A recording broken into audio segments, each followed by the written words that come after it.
কত কত পালা বদল, কত উত্থান পতন, কত অনাগত ভবিষ্যতের ক্ষয়, কত পৃষ্ঠার পর পৃষ্ঠা জুড়ে ইতিহাস লেখা, হাজারো প্রহসন। ইতিহাসের পাতায় মোর্চের আঘাত, প্রজন্মের পর প্রজন্ম ধরে অজস্র রক্তের গল্প বুনে চলে কুরুষ। কিন্তু কিসের জন্য? কোথা থেকে আসে এত আবেগ, আবার কোথায় হারিয়ে যায়? তবু মুছতে পারে না সাদা কাগজের ওপর লাল রক্তে লেখা, I am ready to die for the revolution। এখনো বহু পুরনো সেই কাগজ রয়েছে তার পকেটে, যার আস্তানা এখন ফুটপাত। কি গ্রীষ্ম, কি বর্ষা, কি শীত, তার আশ্রয় সেই ফুটপাত, কখনো স্টেশনের প্ল্যাটফর্ম। একগাল দাড়ি, রুক্ষ সূক্ষ্ম বড় বড় চুল। বহু বছর হলো স্নান করা কি জিনিস তিনি ভুলেই গেছেন। পরনে বহু পুরনো একটি জামা আর ফুল প্যান্ট, হাতে বহুদিন আগের একটি ব্যাগ। তাতে কি আছে তাতে কারোর কোনো আগ্রহ নেই, অবশ্য না থাকাটাই স্বাভাবিক। এরকম বহু মানুষই রয়েছে পৃথিবীতে, বহু প্রান্তে, যাদের ইতিহাস ভূগোল নিয়ে কারোর মাথা ব্যথা নেই। শুধু দুটো জিনিস চোখে পড়বেই আর কানে ধরা পড়বেই, তা হলো তিনি অনর্গল নিজের মনে ইংরেজিতে কথা বলে যান, আর তার বুক পকেটে রাখা একটা কাগজ বের করে দেখেন। কাছে গেলে বোঝা যায় বহু ভাঁজ পড়া সেই কাগজে কালচে হয়ে রক্তে আজও স্পষ্ট লেখা, We want justice. I am ready to die for the revolution।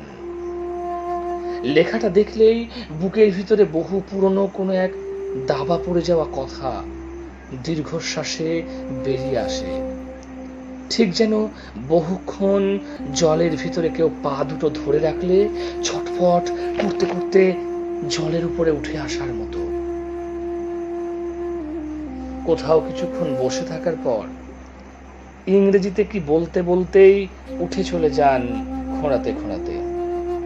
দেখে বোঝা যায় একটা সময় কি বলিষ্ঠ চেহারা আর দীপ্ত চোখ ছিল, আগুন ছিল চোখে। এখন সবটাই যেন ধূসর ছায়ের মধ্যে দাবা পড়ে গেছে। কি বলিষ্ঠ কণ্ঠস্বর ছিল, আর তেমনি ছিল তার দৃপ্ত ভাষণ। হ্যাঁ, তিনি ছিলেন একসময় কৃষক শ্রমিক সংগঠনের জনপ্রিয় মানব দরদী নেতা বিপ্লব ভৌমিক। রোদ ঝড় বৃষ্টিতে ছুটে গেছেন মানুষের বিপদে। তাঁর বজ্র মুষ্টিতে যেন দৃঢ় এক প্রতিজ্ঞা ছিল। যুগে যুগে এমন কিছু বোকা পাগল মানুষের জন্ম হয়, যারা বিপ্লবের জন্ম দিয়ে নিজেরাই ইতিহাস হয়ে যান। সেই ধরনের মানুষ বিপ্লব ভৌমিক আর তার বন্ধু সত্যেন দাস। দুজনেই তত্ত্বকথাগুলোকে অন্যদের মতো শুধু মুখস্থ করেননি, হৃদয় দিয়ে অনুভব করেছিলেন। রক্ত প্রবাহের মধ্যেই জন্ম নিয়েছিল এক অনিবার্য সত্যের। দুজনেই খুব মেধাবী ছাত্র ছিলেন। দান্দিক বস্তুবাদ, পুঁজিবাদ, ডারউইনের তত্ত্ব, ফরাসি বিপ্লব, রুশ বিপ্লব, উদ্বৃত্ত উপার্জন, এমনকি গান্ধীজি, নেতাজি প্রত্যেকটা বিষয়ে এত সুন্দর ব্যাখ্যা দিতেন, মনে হতো তাঁরাই যেন সবকিছু নিজের চোখে দেখছেন, অনুভব করছেন। দুজনেই অনায়াসে ভালো চাকরি করে জীবন কাটাতে পারতেন, কিন্তু তা তাঁরা করেননি। দুজনের বউয়ের মুখ দেখার আশায় তাদের বাবা মায়েরা কালো চুল সাদা করে ফেলেছিলেন, তবুও আশা পূরণ হয়নি তাদের। বাবা মা কিছু বললেই দুজনের কণ্ঠেই জীবনানন্দের কবিতার লাইন ভেসে উঠত। জন্মে আছে যারা এই পৃথিবীতে সন্তানের মতো হয়ে, সন্তানের জন্ম দিতে দিতে যাহাদের কেটে গেছে অনেক সময়, কিংবা আজ সন্তানের জন্ম দিতে হয় যাহাদের, কিংবা যারা পৃথিবীর বীজ খেতে আসিতেছে চলে, জন্ম দেবে বলে, তাদের হৃদয় আর মাথার মতন আমার হৃদয় নাকি? তাহাদের মন আমার মনের মতো নাকি? তবু কেন এমন একাকী? তবু আমি এমন একাকী। বাবা মা দুজনেই চুপ হয়ে যেতেন।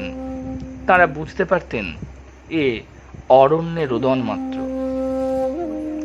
সেই বিপ্লব ভৌমিক এখন শুয়ে আছেন ফুটপাতে কুকুরের পাশে, আর পথ চলতি মানুষ তাকে ডিঙিয়ে চলে যাচ্ছেন।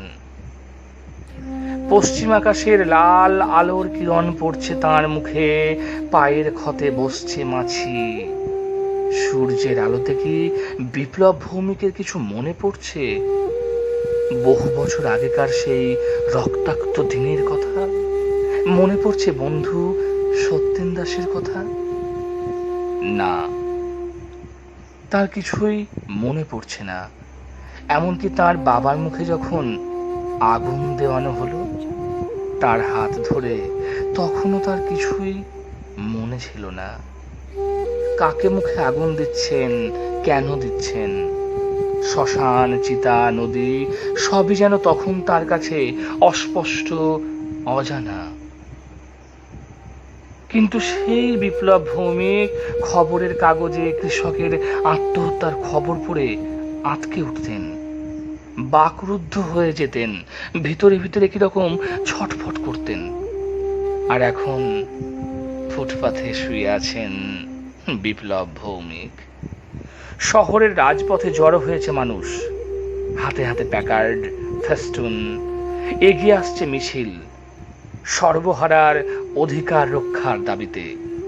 বিভিন্ন স্লোগান লেখা প্যাকার্ডে, গরিবের রক্ত হবে না কো ব্যর্থ, আমরা বিচার চাই, বিপ্লব দীর্ঘজীবী হোক। দূরে পুলিশের ব্যারিকেড, কাঁদানে গ্যাস, সশস্ত্র বাহিনী। মিছিল এগিয়ে আসছে, পুলিশের সতর্কবার্তা মাইকে। মিছিল এগিয়ে আসছে। ফুটপাতে শুয়ে আছেন বিপ্লব ভৌমিক। সেদিনও ছিল এমনই শান্তিপূর্ণ মিছিলের আয়োজন। কৃষকদের জমি ওরা অন্যায্য দামে জোর করে দখল করার নোটিশ জারি করেছে। বিনিময়ে চাষিরা কোনো কাজও পাবে না। কৃষকদের ভরসা সেই সত্যেন দাস আর বিপ্লব ভৌমিক। বহু আলোচনায় ব্যর্থ হয়ে শেষ পর্যন্ত তারা আন্দোলনের পথেই গেলেন। তাদের বক্তব্য, যদি জমি নিতেই হয় তবে বুকের উপর বুলডোজার চালিয়েই নিতে হবে। মিছিলের সামনের মুখ সেই সত্যেন দাস আর বিপ্লব ভৌমিক। মিছিল এগোতে থাকলো, সশস্ত্র পুলিশ। কোথা থেকে কি যে হয়ে গেল, পুলিশের টার্গেট ছিল সত্যেন দাস আর বিপ্লব ভৌমিক। কাঁদানে গ্যাসে চারিদিক অন্ধকার। একটা বুলেট কোথা থেকে এসে লাগলো সত্যেন দাসের বাম পায়ে, তারপর দুপায়ে ক্রমাগত লাঠির আঘাত। রাজপথে রক্তের স্রোত, লুটিয়ে পড়লেন সত্যেন দাস। বন্ধুর কাছে এগোতেই বিপ্লব ভৌমিকের মাথায় পড়ল সজোরে লাঠির আঘাত। দৃঢ় বলিষ্ঠ দেহটা পাকা রাস্তার উপরে মুখ থুবড়ে পড়ল। তারপর হাসপাতালের বেডে যখন বিপ্লবের ঘুম ভাঙল, তখন তার কাছে এই পৃথিবী সম্পূর্ণ অজানা, মুখগুলো অপরিচিত। হুইল চেয়ারে বসিয়ে আনা হলো সত্যেন দাসকে। পায়ের হাড়গুলো গুঁড়ো গুঁড়ো হয়ে গেছে, চিরকালের পঙ্গুত্ব। পায়ে ভর দিয়ে প্রাণপণে চেষ্টা করলেন বিপ্লবের কাছে আসার, হুমড়ি খেয়ে পড়ে গেলেন। চিৎকার করে ডাকলেন বিপ্লবকে, বিপ্লব ওঠ, আমাকে চিনতে পারছিস না? আমি সত্যেন, তোর বন্ধু। ওঠ, তোর বাবাকে শ্মশানে নিয়ে যাওয়া হচ্ছে, হার্ট ফেল করেছেন। বিপ্লব, একটু চিৎকার করে কাঁদ, ওঠ। বিপ্লব তখনও নির্বিকার ছিলেন, আর এখনো নির্বিকার ভাবে শুয়ে আছেন ফুটপাথে। একটা গুলির আওয়াজ, ভয়ঙ্কর শব্দ। ফুটপাতে শুয়ে থাকা কুকুরটা ছুটতে পালালো। বিপ্লবের ঘুম ভেঙে গেছে।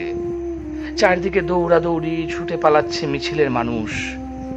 আকাশ ধোঁয়ায় ধোঁয়াময়, বাতাসে বারুদের গন্ধ। চারিদিকে চিৎকার, প্যাকার্ড ফেস্টুন পড়ে আছে, কেউ কেউ লুটিয়ে পড়েছে রাজপথে। আর্ত গোঙানি শোনা যাচ্ছে মানুষের। রক্তাক্ত রাজপথ, কয়েক মিনিটেই সব নিশ্চুপ বুলেটের হুঙ্কারে।